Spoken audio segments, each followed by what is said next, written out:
Coming up on Grady Newsource, what you need to know about amendments on November's election ballot. Plans for a new Publix have been promoted from JV to varsity on West Broad Street. Good job today. And how a sports program at Clark County Schools is helping children with disabilities feel included. That and more coming up on Grady Newsource. This is Northeast Georgia's only local source for TV news. From the Grady College at the University of Georgia, this is Grady Newsource.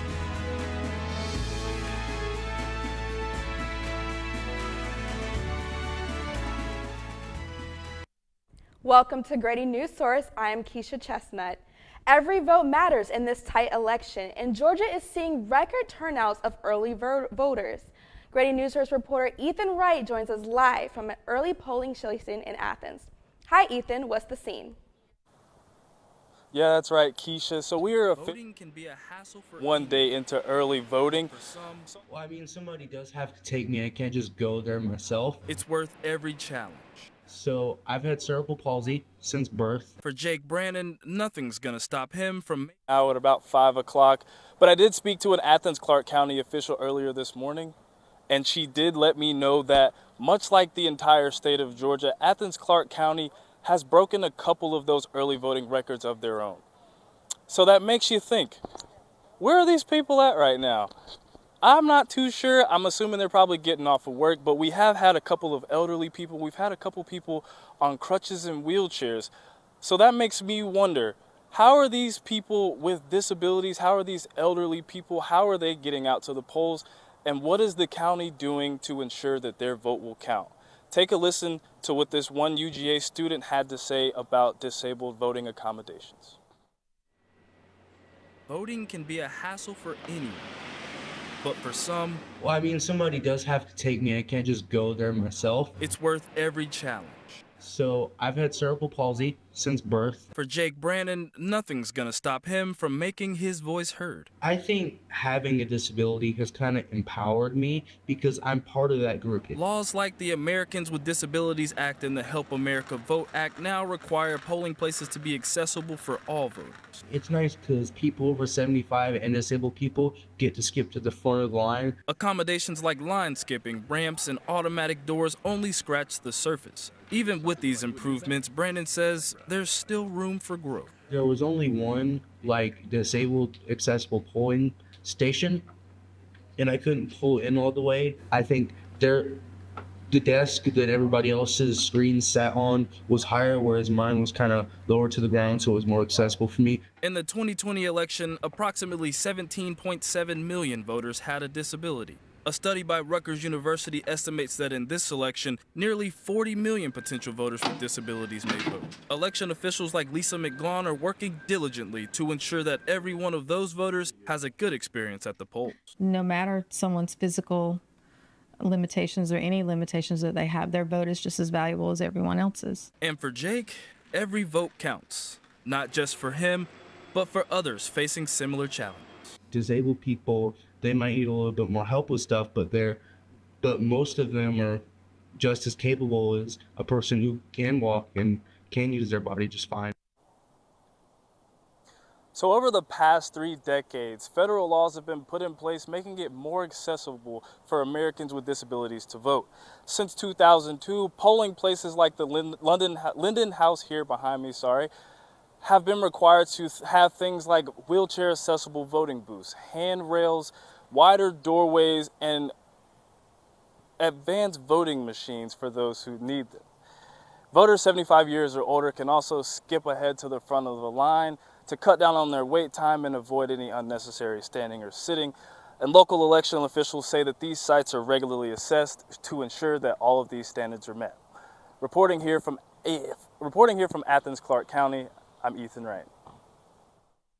Thank you, Ethan. There are more than just physical obstacles for this year's election. Many voters are voicing concerns over the wording on questions of the ballot. Grady Newsource reporter Jackson Rowland tells us what voters can expect at the polls.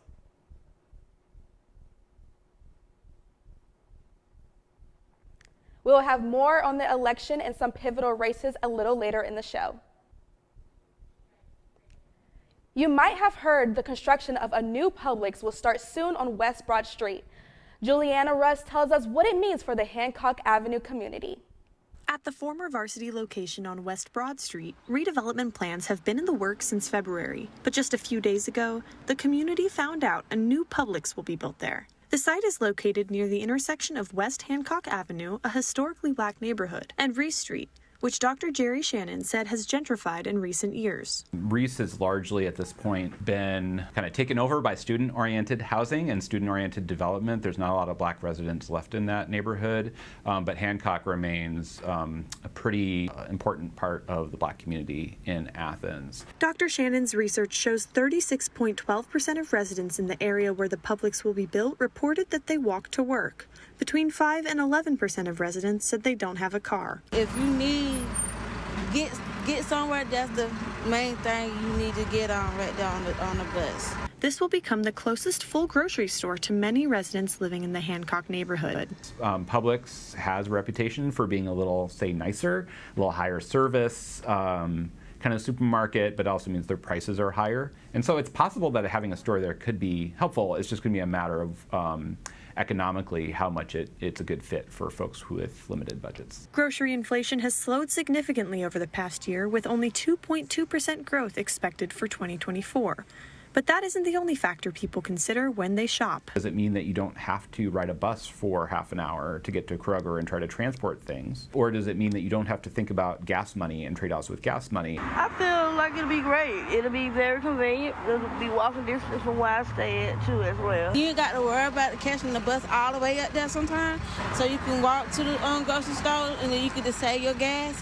The site for the new Publix is being cleared now, and a timeline for completion has not yet been confirmed. Juliana Russ, Grady Newsource. Mental health challenges are a serious challenge in rural America, including here in Georgia. Grady Newsource reporter Elizabeth Rice reports on the solution available for those who might be struggling in Madison County. 6.5 million people. That's 1/5 of rural Americans that struggle with mental illness in America today. Madison County is one of these rural areas and struggles with high rates of death from suicides and overdoses, twice as high as the state and national average. Sherry Deacon with the Madison Area Resource Team has been working to understand her neighbors and meet them where they're at.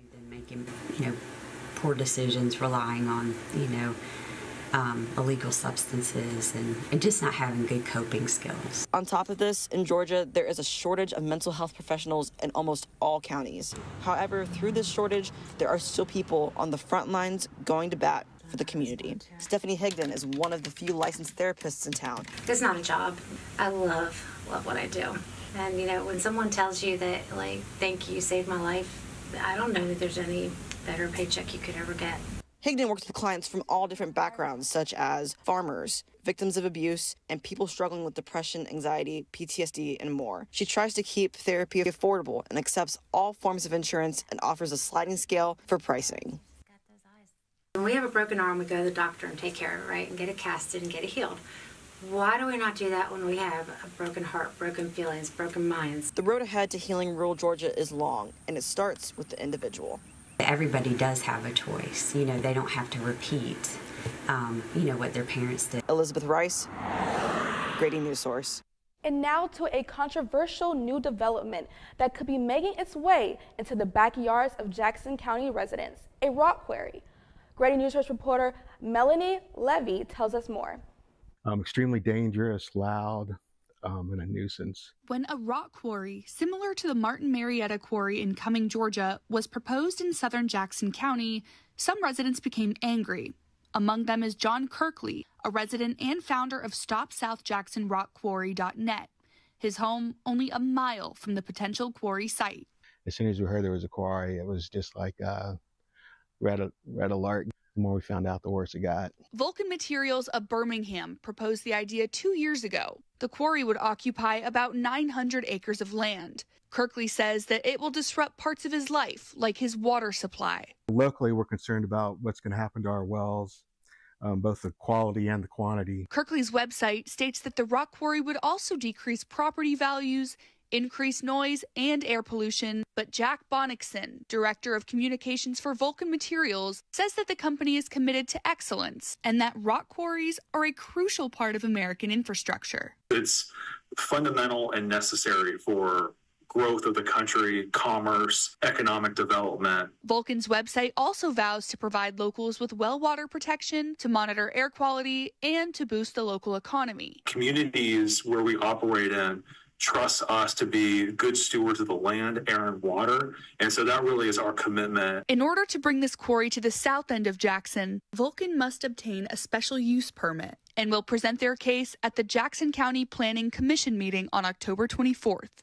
The Board of Commissioners will make their final decision on approving the rock quarry on November 18th. In Jackson, Melanie Levy, Grady Newsource.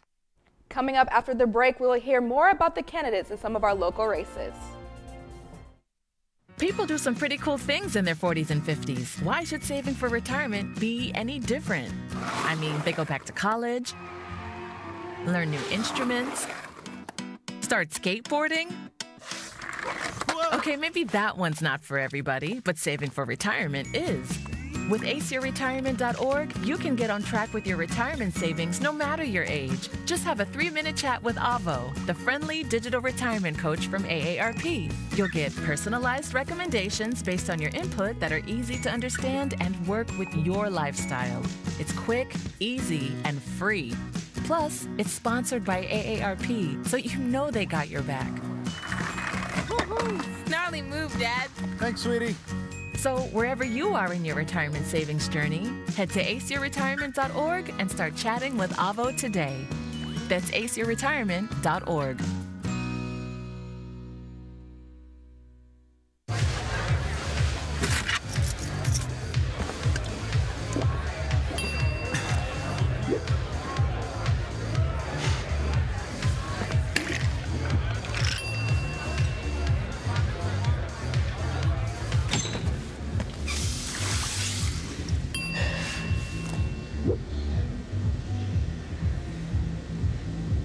If you need to do something to feel okay to drive, you're not okay to drive.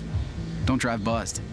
My Shiro doesn't always wear a cape, but she always has time for a hug, a smile, for going the extra mile. My Shiro stretches every dollar, puts in long hours, puts others first. But now it's your time, Mom. When you're ready to retire, we want you to be able to enjoy it. It's time to start saving now. A free 3-minute online chat can give you the personalized tips you need to start boosting your retirement savings today. Visit aceyourretirement.org. Returning now to our top story, all eyes are on the presidential election. But Grady Newsource reporter Sydney Rainwater joins us live from the newsroom to tell us more about some of the key local races. Sydney? Thanks, Keisha. The presidential election gets a lot of attention, but political scientist Dr. Audrey Haynes says our local races matter too.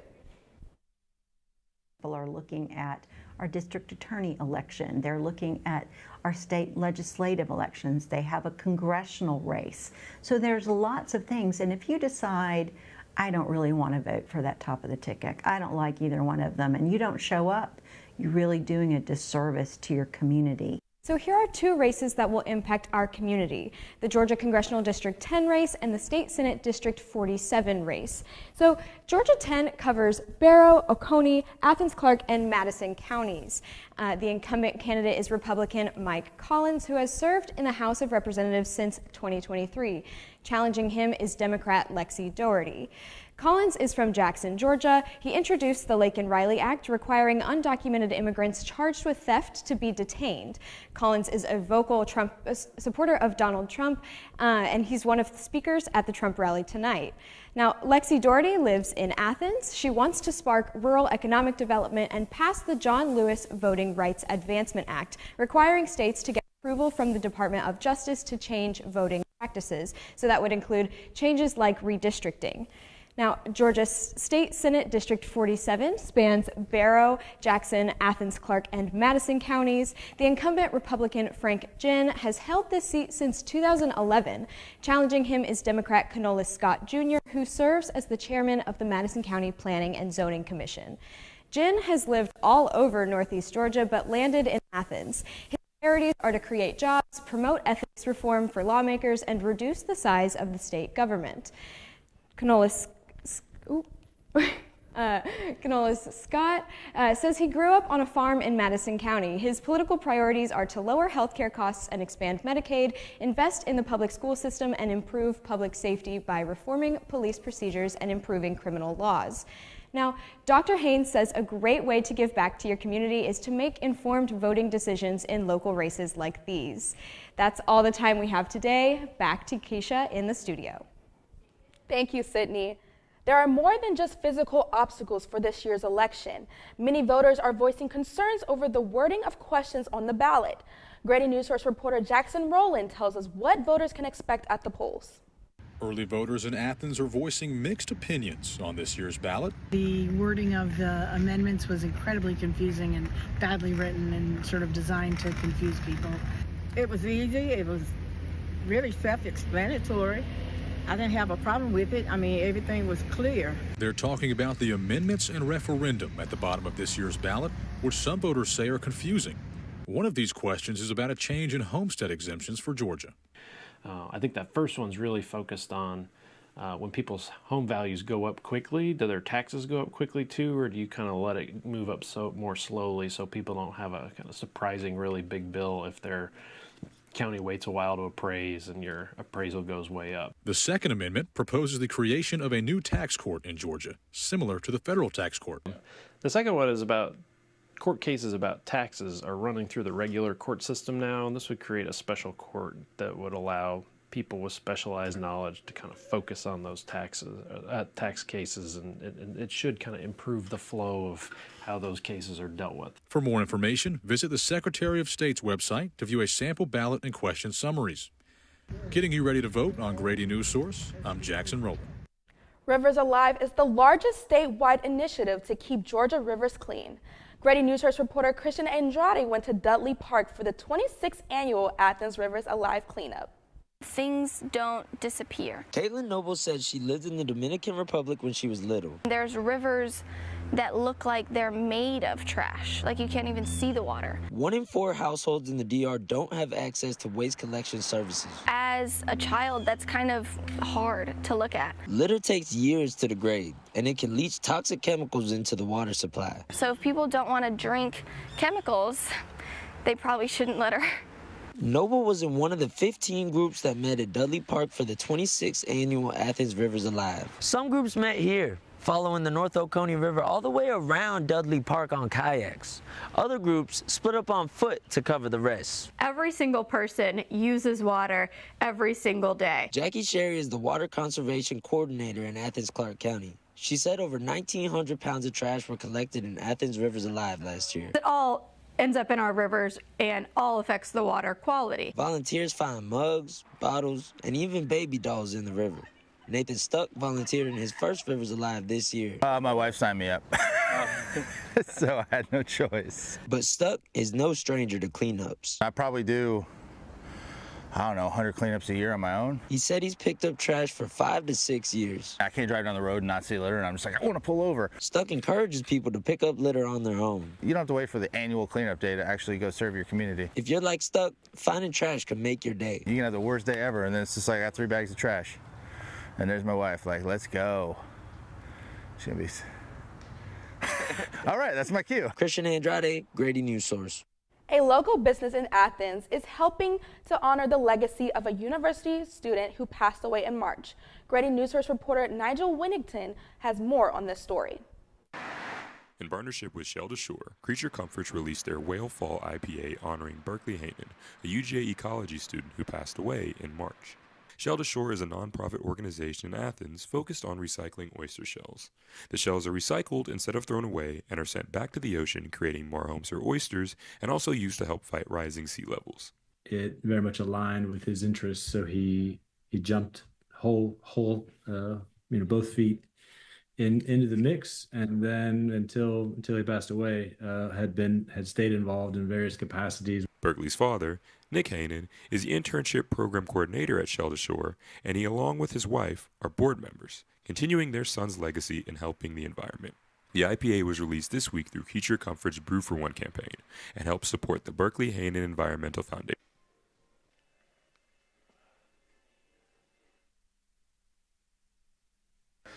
it was a chance, once again, a story that kind of found us, that we said, gosh, we could help seed that fund and help that foundation get moving, so that future students just like Berkeley can benefit from some support that will be coming out of that foundation.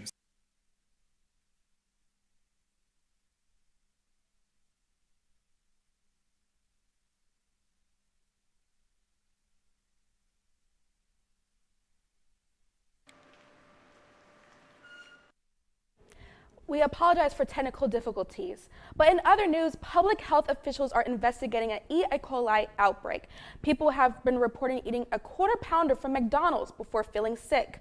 Most cases are in Colorado and Nebraska, and we're trying to see what specific food ingredient is contaminated and what is not. Access to child health care is an issue many parents face, especially during school breaks.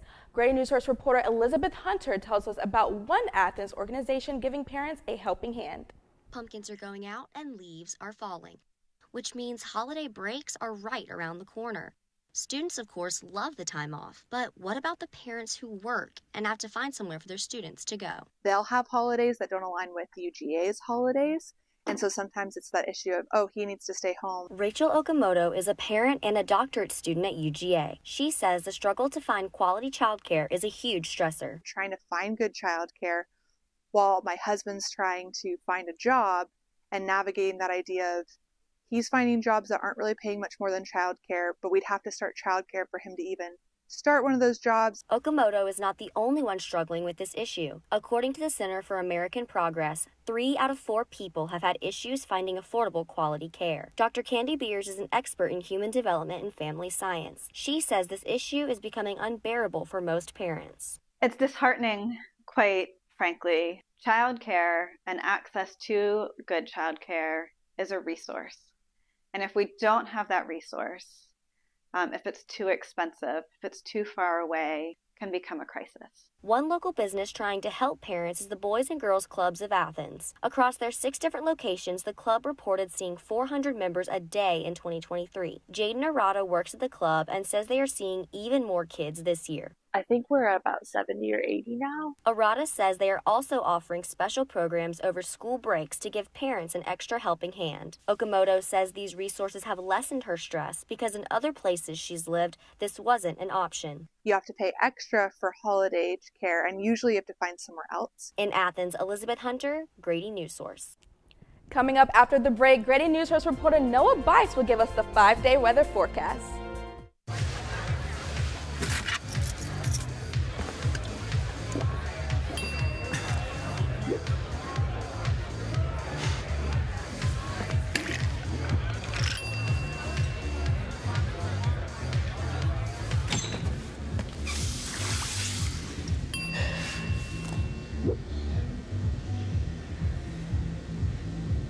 If you need to do something to feel okay to drive, you're not okay to drive.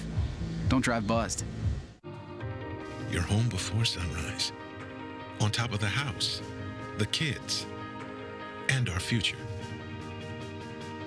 The smell of your cooking is our alarm clock. My Shiro's day is never done. So let's start saving a little more now so we can feel prepared for retirement. A free 3-minute online chat can give us the personalized tips we need so we can live our lives to the fullest. Visit aceyourretirement.org.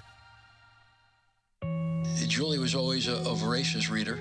She'd carry 2 novels on an airplane because she'd read one on a 3-4 hour ride. And at some point, I began to notice that she would read a page and couldn't remember what she had just read, and she'd have to go back and read it again. I don't remember much these days after I read, but less does for me, and I love it.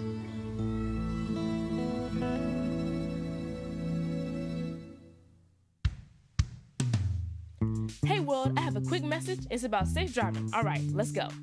Anytime you're driving, have the seatbelt buckled tight. Both hands on the wheel and your phone out of sight. When not in your hand trying to text somebody back. Because if you do, your car might get smacked. The moral of the story, just put your phone down. The people on the road will stay safe and sound. Put your phone down, put your phone down. People on the road will stay safe and sound. Yeah.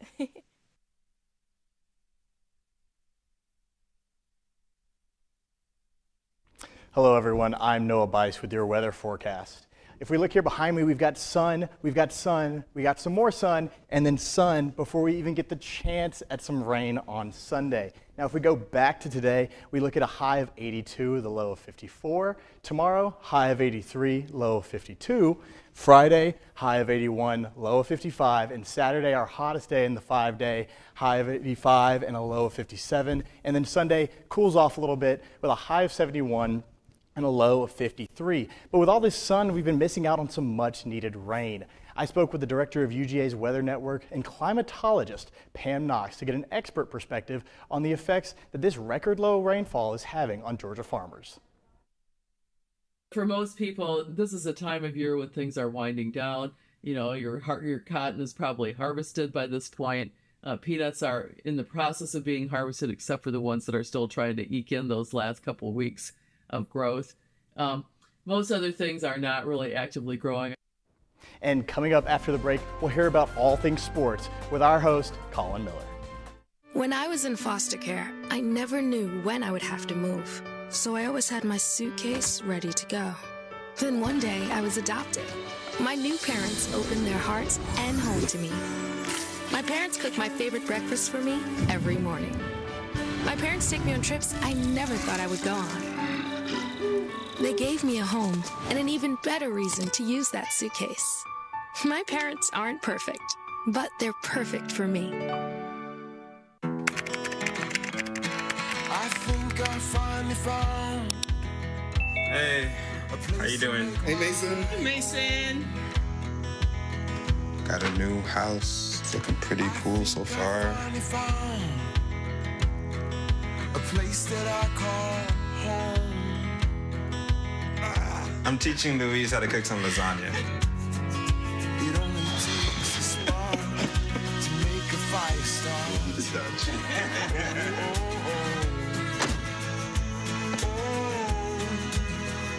Thank you. Study, please.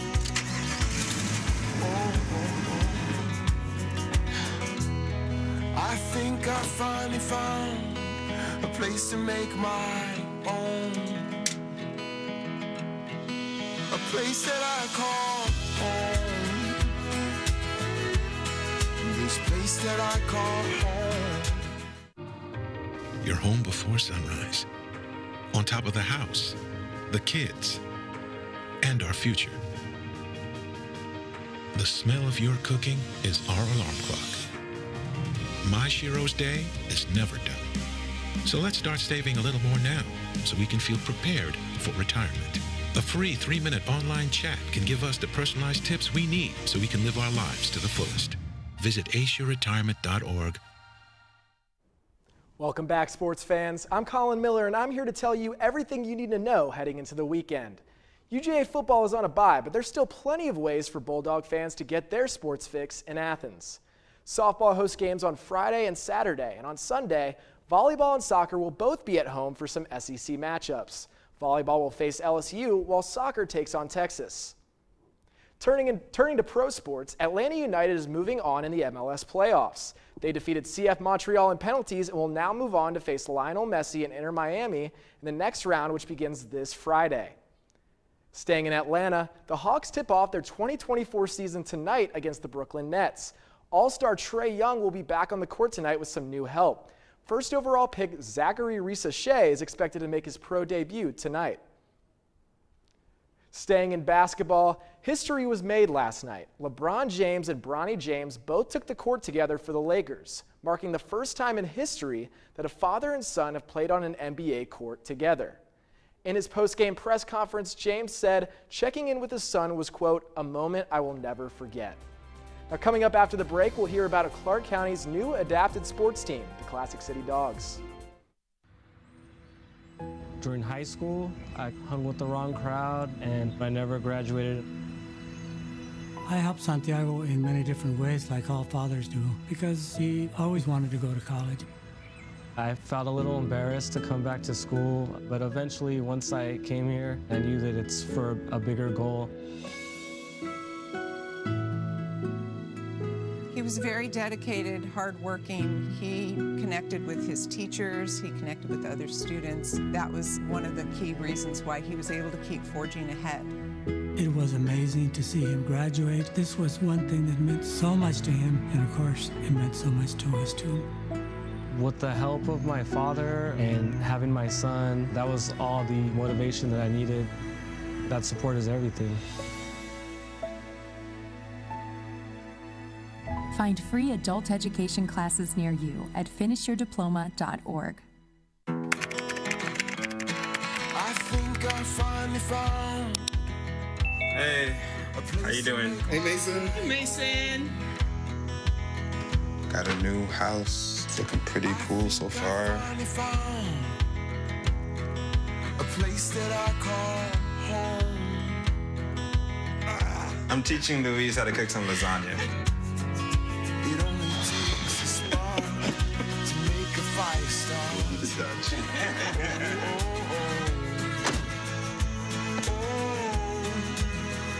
Thank you. Study, please.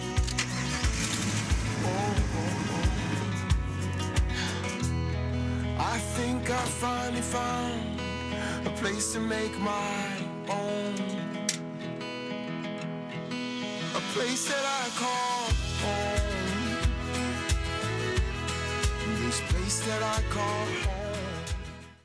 Clark County School District launched its adapted sports program last year with wheelchair basketball. This year they launched 2 new teams, one of them being their handball team, the Classic City Dogs. Grady Newsource reporter Ryan Lynch gives us an inside look into the team. These are the Classic City Dogs, a wheelchair handball team made up of students both with and without disabilities. Research shows that interaction between children with and without disabilities are beneficial to both. However, children with disabilities often lack opportunities to play with peers. Clark County's adapted sports program helps with this problem by giving students with disabilities, both in Clark and surrounding counties, the opportunity to compete in sports. Dallas Duncan is one of these players and brother to Halen, another team member. He doesn't use a wheelchair like many of his teammates, but says he intends to stay on the team. I want these kids to evolve. The Classic City Dogs have only had 2 games so far. Although they lost both, coaches said players improved and stay positive.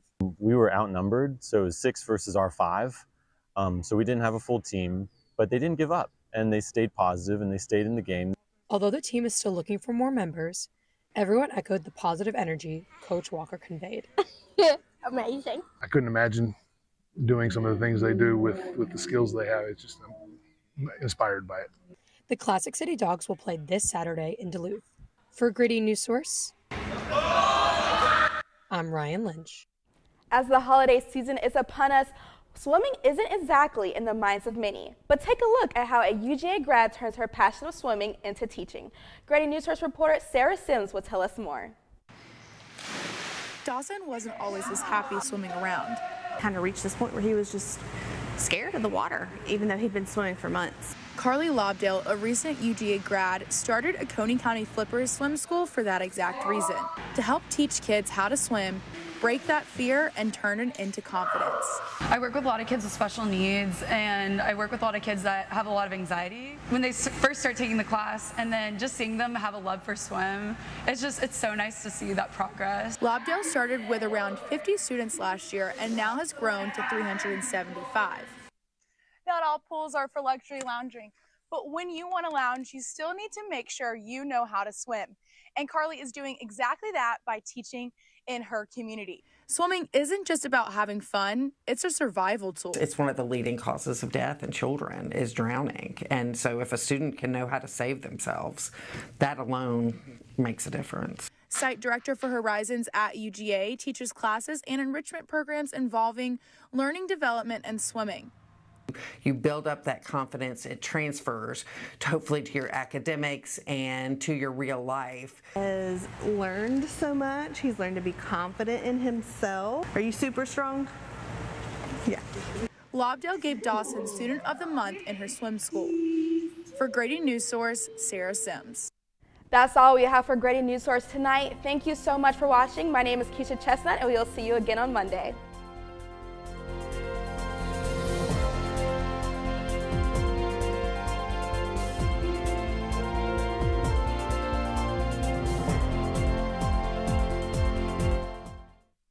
People do some pretty cool things in their 40s and 50s. Why should saving for retirement be any different?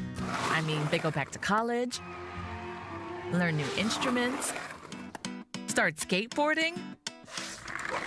Okay, maybe that one's not for everybody, but saving for retirement is. With aceyourretirement.org, you can get on track with your retirement savings no matter your age. Just have a 3-minute chat with Avo, the friendly digital retirement coach from AARP. You'll get personalized recommendations based on your input that are easy to understand and work with your lifestyle. It's quick, easy, and free. Plus, it's sponsored by AARP, so you know they got your back. Gnarly move, Dad. Thanks, sweetie. So wherever you are in your retirement savings journey, head to aceyourretirement.org and start chatting with Avo today. That's aceyourretirement.org.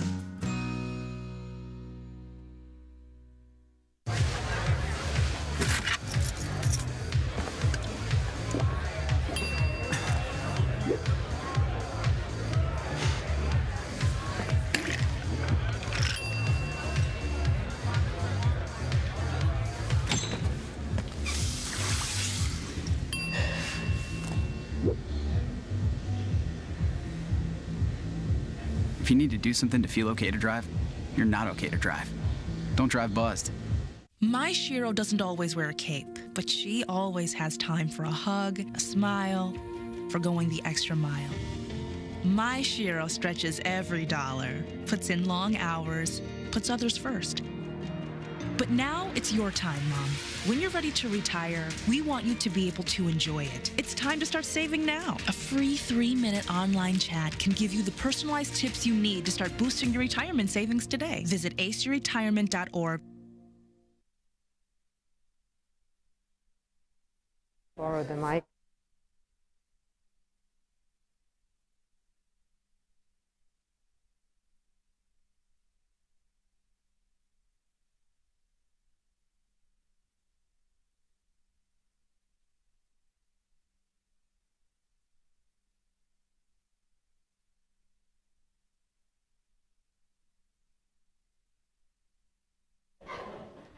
We're live. So I would like to introduce our guests, and you know me and names. I have the names right because I've been known to rename people, as you know. So we have Aisha Tyler, who's the talent acquisition specialist. William McLean, who's the news director for the Columbus station. And we have chief meteorologist, and I didn't get your name. Derek Kincaid.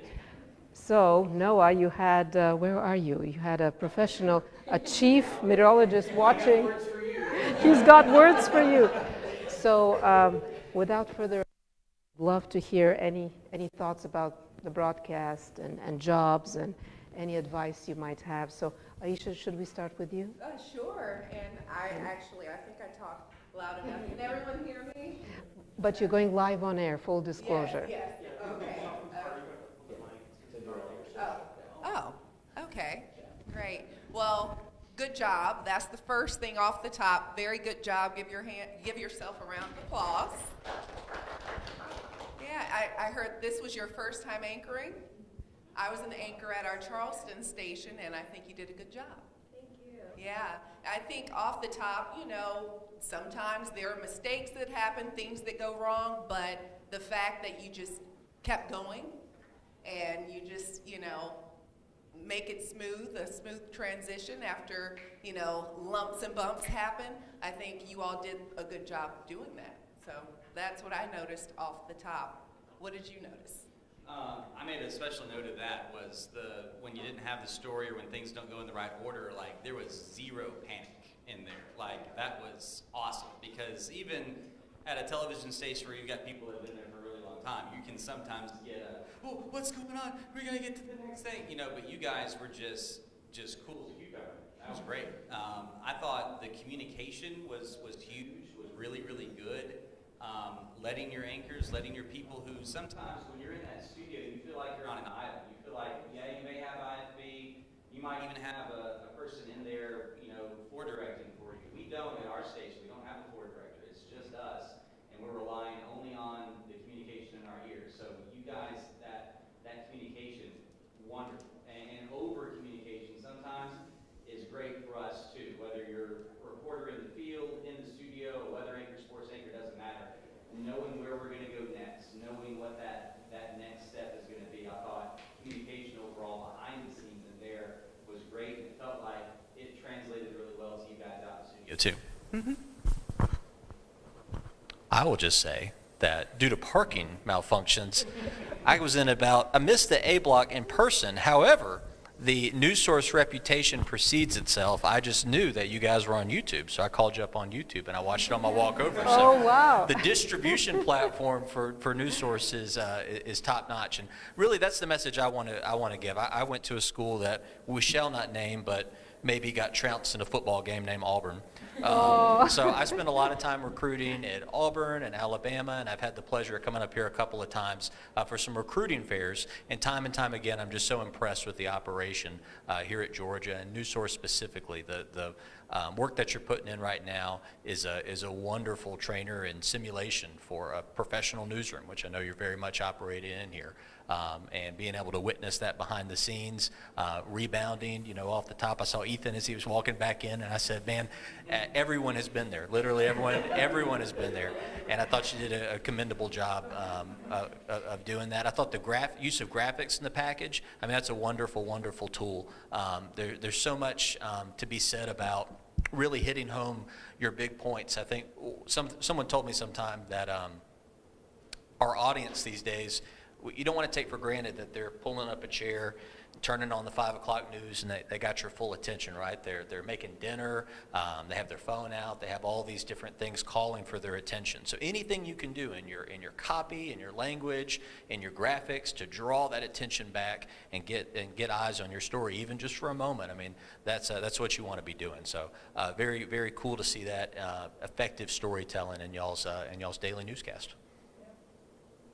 I liked the variety of stories. I mean, the reporters did a good job because we were in a class earlier today talking about video storytelling, and I just thought that, the reporters did a very good job of matching what they were talking about with the video, and the stories themselves were just very good. I mean, of course, we're in an election season. The story that you did, about the disabled voters and making sure that, they are able to have the access they need to vote. The story about kids' safety and swimming, just all of the stories. I was impressed, in the writing as well. Yeah, I was going to say the meatiness of the stories. I mean, when you go to a newsroom and you're working, I mean, you want a story, or you want to be on that story that can be the lead. You want to be on that story that's going to be, top story in the newscast tonight. And you guys had really good, meaty content in the stories. I mean, this whole rundown was full of really good stuff, and stories that could lead, or stories that could definitely lead off the next block or whatever it might be. So I thought that was, for a student-run thing. You guys pitch these things, right? I mean, you guys go out and figure out what you want to do and pitch the stories. And that's how it works in the real world. So I thought that was really great too. The content itself was good content, was important content for people at home watching. Anything we can do better, though? Anything? As a news director, what did you see? We also want to know what we can do better. But thank you. I'm really moved, and I hope you really mean this. You're not being just kind, but I'm so proud of them. I'm really proud of them. Not to make you feel good. I mean, if there is, like I said, you're going to have mistakes, things are going to happen in a show, but it's how you recover. And I think you all did a very good job of that. And again, the writing and the stories, it was strong. Yeah. Thank you. I'll give you some. I think we're at a next level kind of environment. So this is something that we're working with our team in Columbus time and time again, and not achieving on a consistent basis. But if you're looking to start entry level, at a top 100, top 50 market, maybe that's your goal coming right out of school, which I know for Georgia grads, I mean, happens time and time again. One thing I would say, I think, I'm not completely tuned into your workflow. I'd love to learn more about it, but I know a lot of times that can happen is, when reporters get their assignments and they're out kind of in the day, you kind of compartmentalize that content. You're like, all right, well, William's going to take care of this 2 minutes, and you kind of look at it like that in your rundown.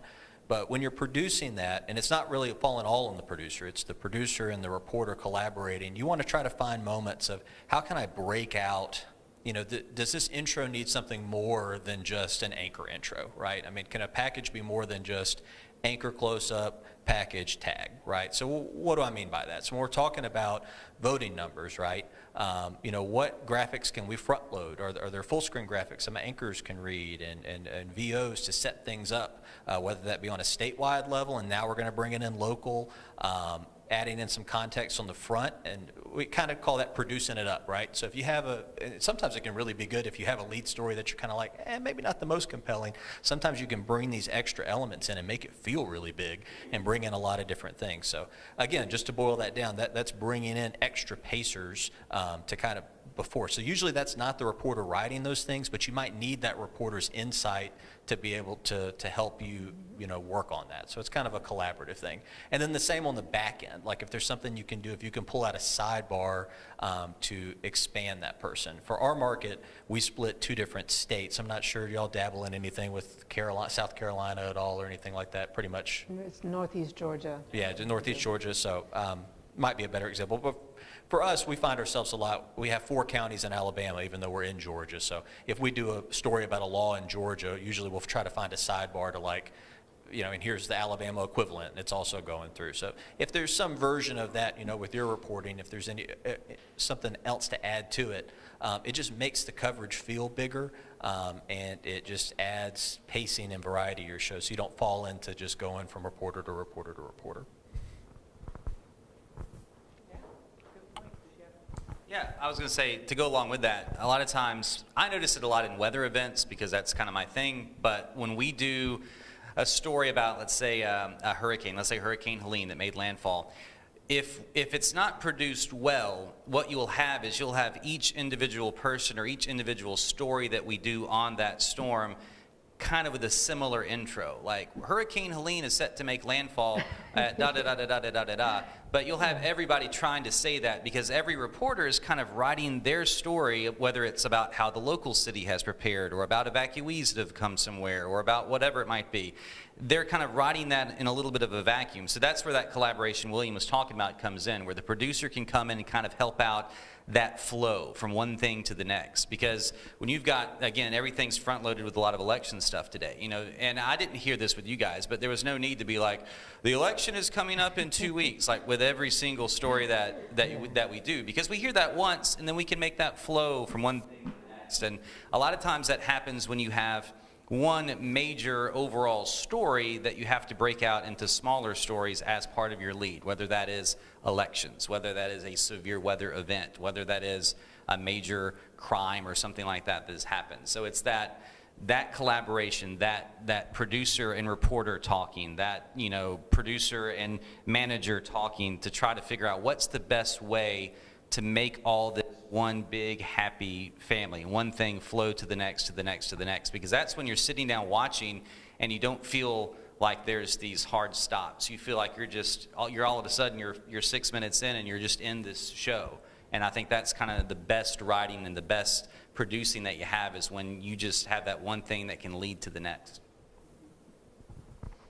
Excellent. Any questions, or did you? Oh, one more. Okay. Just thinking of ideas. And I'm not sure, one idea that comes to mind are like reporter stand-up teases. I'm not sure if that's something y'all ever employ, but Sometimes, deep teases. It's a great idea, The concept being this, and this is something a news director had to tell me, is I've always thought about, when it comes to ratings, you're going to get a job and ratings are going to become important and you want to do better than your competition. I always thought about it as, for us to win, the other people, we have to take them. They don't need to watch the other person's 5, they need to watch our 5. But honestly, the biggest way to grow ratings is to make your loyal viewers watch more of your newscast. If you look at the averages, most people do not just lock in for a full 30-minute newscast. They're going to get what they need and they're going to leave. So you really want to try, I mean, the goal of the whole team is how do we get them through the next block? How do we keep them watching, keep them engaged and interested? And those teases, I mean, like I know I was a producer. I came up as a producer. Like teases, like the last thing I want to write. I'm like, oh gosh, I'll just do something real fast. But they're almost the most important. They're the only thing you have to telegraph to the viewer, no, seriously, this is worth you sticking around for. So the concept of a deep tease would be, you know, not only teasing what's in the next content block, but maybe, you know, you have 2 teases at the end of the A block, and you tease what's in the B block, but then we're also going to tease something down. That's got to be good. You can't just be like, and sports. You know, you got to have like a really good soundbite, right, from Kirby or something like that. You know, something that's going to really capture people's attention. But that's also a conversation to have in your newsroom and figure out. So, you know, I mentioned the reporter stand-up tease. You know, that is the person who did the swimming story in here. Hey, yeah, so I mean, a stand-up tease for that would be, you know, something almost like you did for your stand-up package, but like in a 10-second tease form or something to really, so that could even run as a pre-recorded, but also look like a little site. But that could be a deep tease if that ran at the end of the A block. So just something that it's not necessarily the mission of what you're trying to do here every day, but we know in back, you know, Columbus, we're always trying to keep people in for those deeper blocks because that can be a win for us, just to have our loyal viewers watch a little bit longer. Thank you. Great, great points. Yes. And would you like to share some job opportunities and anything? Yeah. Or should we take some questions? We can do both. We can do both. We have 113 stations in Gray around the country. We're the second largest broadcaster. So Gray has a wealth of stations and jobs ready for graduating students like yourself. So I do one-on-one conversations with students. I've spoken to a few of you that are here. So if you would like to do a Teams or a Zoom conversation, we can definitely, that's what we're passing around the pad with your name, your information, so we can schedule a time to do a one-on-one, and so I can help you. My goal is to help you find something before you walk the stage, so you know where your station home is going to be, your first station home. So that's my goal, and however I can help you, I will. So, yep. Just putting a pitch in for the company. I've been with Gray I was with Raycom before, which was purchased by Gray, so I've been with the same company for my career, which is 11 years. But when I was sitting in y'all's chair, 100% sure I was going to be a sports reporter. I mean, like 100% sure. Oh, tell me about it. Yeah. All of them are. 100. All of them are you. I was a sports director for a little rinky-dink Eagle Eye TV in Auburn. I saw Auburn lose every SEC game. It's happening again. But that's what I graduated thinking that. So I ended up doing an internship that summer at my hometown station in Montgomery, learned a lot more about the behind the scenes and some other roles, and continued pursuing sports, but got options. And I had options where I could kind of continue to go to a really tiny market and pursue sports, or kind of have some other venues, which I took the behind the scenes, took the producer route, and kind of got me through management. But what I wanted to say about Gray, though, is when you're looking at, you know, trying to figure out what markets you want to be in, whatnot, one thing the company really does, I mean, Aisha can tell you all about 401k and, you know, healthcare benefits. Those are things that you just probably don't care about right now. You're going to care about it like in 5 years. Yeah, we got that. But what the company really does value is helping people advance in their career. So, I mean, I was in Montgomery for 2 years, a little less. An opportunity came up at our sister station in Huntsville. It was a huge promotion, and I just got support from every aspect. I got time, paid time to go interview there, and my news director was my biggest champion. And I worked up in Huntsville for about 7 years, producer, digital content manager, assistant news director, so internal promotion opportunities. And then when the news director job came open in Columbus, again, just constant support. So that's something that I try to carry on as a news director. I mean, when people come and they sign and they work in Columbus, we talk about, you know, what is their career goal. It's not a trick question. I don't need them to say like, oh, I'm going to live in Columbus forever. You know, that's just not how it works, right? So, I mean, we try to find skills. You know, if you tell me I want to be in a top 50 market, well, we're going to work to give you opportunities and the skill sets you need to help you land that position. And a lot of the news directors that I talked to in our group, we actually just had a big news director summit for the Gray group, not but about 3 months ago, and a lot of them are cut from that same cloth. So it's a company that really does care about advancement, because the way the company sees it is we've invested a lot of money in doing events like this and talking to students, so we want to keep people in the company. And news directors have really bought into that and are really helping people to get to those next things. So I think that's one of the most powerful things when you're looking at any of these groups. I mean, look at their portfolio of stations and see if those are locations you want to live out, and then see if those are stations that you'd want to work at. Because a lot of times being able to move internally is one of the easier ways to kind of move quickly, if that's your goal. That's not everybody's goal, but I know it is for a lot of folks. I like to tell people that we're journalists, a people first, journalist second organization. And piggybacking off of what you said, William, because we keep our people first, we put our people first. And that's how I have felt while I've been with Gray. I was at our station, WCSC Live 5 in Charleston, South Carolina for 13 years. And I was there not only because of the job, and I love the job, but the people, the management is key. So that is what kept me there for so long. But and then the opportunity for the training, the mentorship. I try to tell people your first job should be right out of school, like your 5th year of college. Look at it like that. Because you're building your foundation as a journalist, you're growing, you're learning. You might make mistakes, but at least it's in a smaller market, not a large audience. Seeing those mistakes. So that's important, and Gray wants you to grow.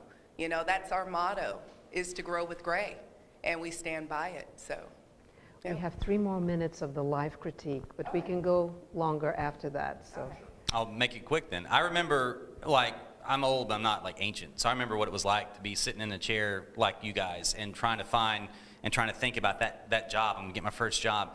And to me, an ownership group of a TV station wasn't even on my mind at all. I could have cared less. It was just I just need to get a job. I just need to find a job, find that next thing. But knowing now, I wish I knew then what I know now about how these companies are structured. And I wish I would have maybe talked to more of my peers that graduated a year or two before me. See how they're doing in their stations where they are. See what the management structure is like. See what kind of support they get as a television station, and then start to think about who's going to treat you well, what station and what station group can offer you the things that you need to be successful, can put you in that position where you can be successful. Because it's not, don't sit and think about, I'm just going to be here for a year or two, and let me get out of here, let me go to the next thing, and then I'm going to go to the next biggest thing, let me go to the next biggest market.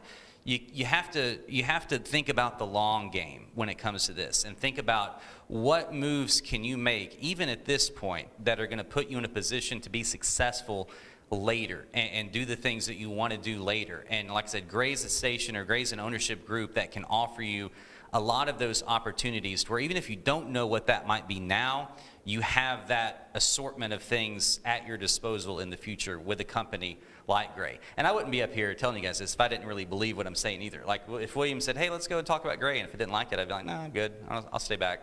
But I believe in that too, and I believe in what Gray does have to offer.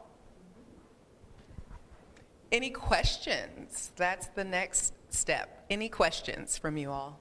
I'll be shy now. And pick up a mic. I'll be the mic person, so let me know. Liz. Thank you so much for coming today. I really enjoyed your guys' advice. Very useful, applicable too. My name is Elizabeth, and I guess my question is how you guys talk a lot about advancement of the personal, the people in your company, kind of making sure how they grow. How do you guys navigate the growth of just the industry in general, of people maybe less watching broadcast the way that traditionally they have before in the past, and maybe more digital, and how do you kind of navigate that while trying to balance out the broadcast digital balance? Fantastic question. Our fastest growing platform is what we call our connected TV platform. So that's our streams for Roku, Amazon Fire, Apple TV. So Gray is in that space. A lot of people are already in that space. The approach that we've taken is these platforms, it's not necessarily all about, well, let's just find new platforms to put our same content on, right? You can't just take our news packages and just plop them on YouTube with no context and just hope it's going to get, great reviews. I mean, it might get some clicks, but, you have to cater that content per the platform.